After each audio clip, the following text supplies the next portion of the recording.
Welcome to the Varahi real estates. మీరు ఇంకా ఛానల్ని సబ్స్క్రైబ్ అయినట్లయితే సబ్స్క్రైబ్ చేసుకోండి. అట్లాగే రియల్ ఎస్టేట్కి సంబంధించినటువంటి మరింత ఇన్ఫర్మేషన్ కోసం ఈ ఛానల్ని ఫాలో అవ్వండి. ఇప్పుడు మనం చూస్తున్నటువంటి ఈ ల్యాండ్ ఉన్నటువంటి లొకేషన్ అనేది వర్గల్ మండల కేంద్రానికి దగ్గరలో ఉన్నటువంటి ల్యాండ్ ఇది. అట్లాగే మనకు విలేజ్ దగ్గరలో ఉన్నటువంటి ల్యాండ్ ఇది. సీసీ రోడ్ నుంచి జస్ట్ 100 మీటర్ డిస్టెన్స్లో ఉన్నటువంటి ల్యాండ్ ఇది. రెడ్ సాయిల్ ల్యాండ్ ఇది. స్క్వేర్ ఫీట్లో ఉన్నటువంటి ల్యాండ్ ఇది. ఫుల్ వాటర్ సోర్స్ ఉన్నటువంటి ఏరియా ఇది. ఈ ల్యాండ్ ఉన్నటువంటి లొకేషన్ నుండి వర్గల్ శ్రీ విద్యా సరస్వతి టెంపుల్ అనేది 2.5 కిలోమీటర్ డిస్టెన్స్లో ఉంటుంది.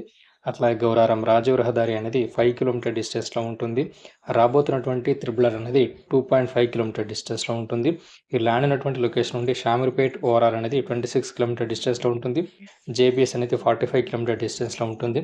హైదరాబాద్కి పరిసర ప్రాంతాల్లో ఫామ్ హౌస్ నిర్మించుకోవాలన్నా, ఫామ్ ల్యాండ్స్ని ఏర్పాటు చేసుకోవాలనుకున్నా ఇది ఒక మంచి ఆపర్చునిటీ అని చెప్పొచ్చు.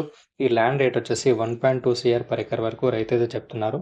మీకు కనుక ఈ ల్యాండ్ ఇంట్రెస్ట్ ఉన్నట్లయితే స్క్రీన్ మీద కనిపిస్తున్నటువంటి నెంబర్ని కాంటాక్ట్ అవ్వండి. Thank you for watching this video.